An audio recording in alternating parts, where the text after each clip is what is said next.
Sources tell CNN that more than 700 U.S. Marines have been mobilized to respond to protests in Los Angeles, some of which turned violent over the weekend. One county official called last night, quote, probably one of the most volatile nights in the city's recent history. Police declared all of downtown Los Angeles, an area of about 5 square miles, an unlawful assembly area after a third night of protests turned violent. The Los Angeles police chief late last night saying, quote, this violence that I've seen is disgusting, unquote. Some of the protesters, or more accurately, rioters, shot commercial-grade fireworks at law enforcement officers. Others set self-driving cars on fire.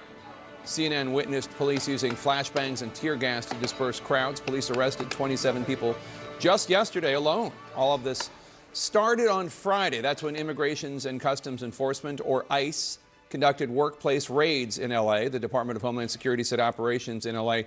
last week resulted in the arrest of 118 undocumented immigrants, including 5 gang members and others with prior criminal histories of drug trafficking, assault, cruelty to children, domestic violence, robbery, and alien smuggling. The roots of this aggressive ICE activity last week may have been seen last month when top Trump aide Stephen Miller, sources tell CNN, demanded that immigration agents ramp up deportation efforts and seek to arrest 3,000 undocumented immigrants a day. 3,000, that's triple the number of daily arrests from the early days of Trump's term. In response to the ICE action in LA on Friday, some protesters began gathering outside the Metropolitan Detention Center. But as day turned to night, things got out of hand, not only downtown, but about 10 miles east in Paramount, California. Now, law enforcement says that protesters moved in on them and officers used flashbangs to disperse the crowd. The FBI's Los Angeles field office announced a $50,000 reward for information on a man that the LAPD says assaulted an officer and damaged property. Los Angeles Mayor Karen Bass said ICE gave city officials no warnings of these raids, which made it difficult, if not impossible, to plan for quelling any spontaneous protests. Then on Saturday, President Trump took the rare, major step of deploying the California National Guard despite the objections of the Democratic governor of California, Gavin Newsom. This was the first time a president called in the National Guard without a state's request or consent since Lyndon Johnson did it in 1965. President Trump yesterday told reporters that any violence against any law enforcement officers is unacceptable. I have a little statement. They say, they spit, we hit. And I told them, nobody's going to spit on our police officers. Nobody's going to spit on our military, which they do as a common thing. Trump offended there by the notion of spitting on police officers or military while protesting immigration enforcement. He says that's not okay. We would be remiss if we did not point out that it was just 4 months ago that the very same president pardoned a different group for beating police officers while storming the U.S. Capitol to object to the 2020 election results. You will never hear Trump or top deputy Stephen Miller call that attack on January 6, 2021 an insurrection. But Stephen Miller did use that term to describe the protests in Los Angeles, calling it, quote, an insurrection against the laws and sovereignty of the United States. There are quite a few, shall we call them, evolving positions taken by Democrats and Republicans since a year ago, when some Democrats were urging President Biden to federalize the National Guard in Texas to stop that state's Republican governor's anti-immigration, illegal immigration efforts. And the woman who is now our Homeland Security Secretary, then South Dakota Governor Kristi Rome, took to MAGA media and to Twitter to say, quote, if Joe Biden federalizes the National Guard, that would be a direct attack on states' rights, unquote. But be that as it may, we are where we are here, and Republicans would argue that Democrats have played a role in all of this by not enforcing immigration laws for decades, setting the stage for President Trump to begin this aggressive pattern of deportations, which he ran and won on.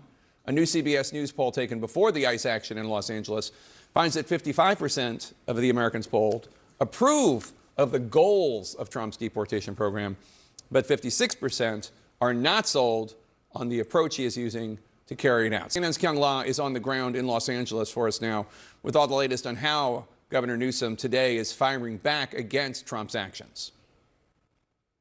They come for one. Calm following chaos in downtown Los Angeles. A peaceful protest not far from LA's City Hall. Hey, hey, hey! And a strong police presence near the federal building. All of downtown has been declared an unlawful assembly area after hundreds of protesters took to the streets in this part of the city, clashing with local law enforcement and the National Guard. The protests sparked by local immigration raids like this one unfolding across Los Angeles. That's f***ed up, look. Witnesses too afraid to speak on camera watched and filmed as Immigration and Customs Enforcement arrested street vendors at gunpoint. Outside the LA Coliseum, the site of the Olympic Games that will be held here, some protesters violently pushing back against these raids on Sunday, burning cars, defacing buildings. National Guard troops fired back, blasting tear gas and pepper spray. Los Angeles Mayor Karen Bass blaming the unrest squarely on the Trump administration. If immigration raids had not happened here, we would not have the disorder that went on last night. And saying the unrest escalated after hundreds of California National Guard troops arrived on scene Sunday, deployed by President Donald Trump, overriding city and state leaders. California Governor Gavin Newsom saying in a post the president flamed the fires and illegally acted to federalize the National Guard. California's Attorney General added the state plans to file suit over the order to send in the troops. They did so without authorization from Governor Newsom and against the wishes of local law enforcement who were on the ground. It felt like fuel for a fire that was unnecessary. It was 100 people. 27 people were arrested. There wasn't a reason for this. That is the concern. Trump posting that he made a great decision sending in the Guard, saying otherwise Los Angeles would be completely obliterated. The people that are causing the problem are professional agitators, they're insurrectionists. And what you're looking at live is this crowd. This is a new protest that has sprung up in just the last hour or so, and it is on the move in Los Angeles. We are in downtown Los Angeles. We're walking with this crowd. And something that I want to point out, Jake, is that this is a very different crowd than the one you just saw in my story. The group that you saw in my story was a union-led protest, a mix of people who are familiar faces in Los Angeles, union leaders, older people, families. This group that's on the walk, definitely not that. So the question will be is what is law enforcement going to do now as this group is starting to walk and move through Los Angeles, downtown Los Angeles, with a goal that I can't quite ascertain from the walk that we're looking at. But it's a sizable crowd, as you can see. All right, Kyung La, thank you so much. Appreciate it. Kyung La on the streets of Los Angeles. With us now, Democratic Congresswoman Nanette Berrigan of California. Her district, in her congressional district, includes a community of Paramount, which is just south of Los Angeles. Some protests flared up in Paramount this weekend. Congresswoman, thanks for being here. Appreciate it. So yesterday you spoke with CNN's Dana Bash on State of the Union. You acknowledged that not all the demonstrators have been peaceful, and you said, quote, those are not the people that are coming out to protest immigration.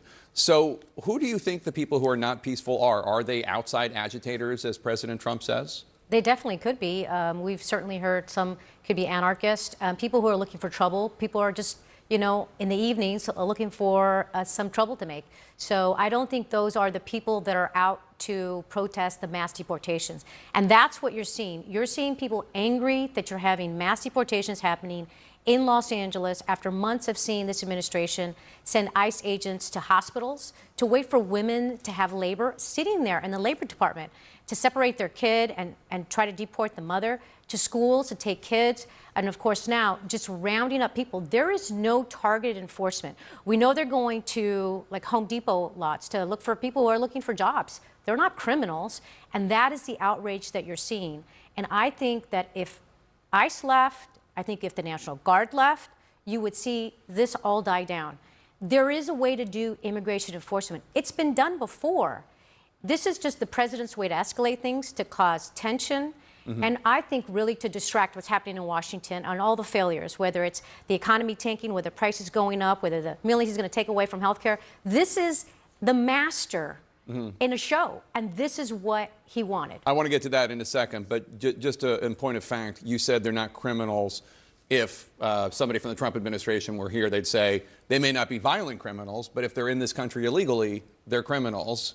You say that deportations can be done or immigration enforcement can be done peacefully.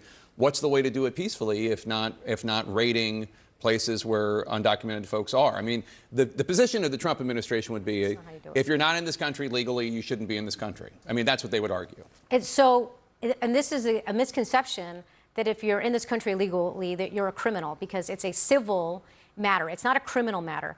But there is a way to go after people. We've been doing this forever, and that is they know where the serious criminal offenders are, and they send folks out to get them. They don't just go massively round up people.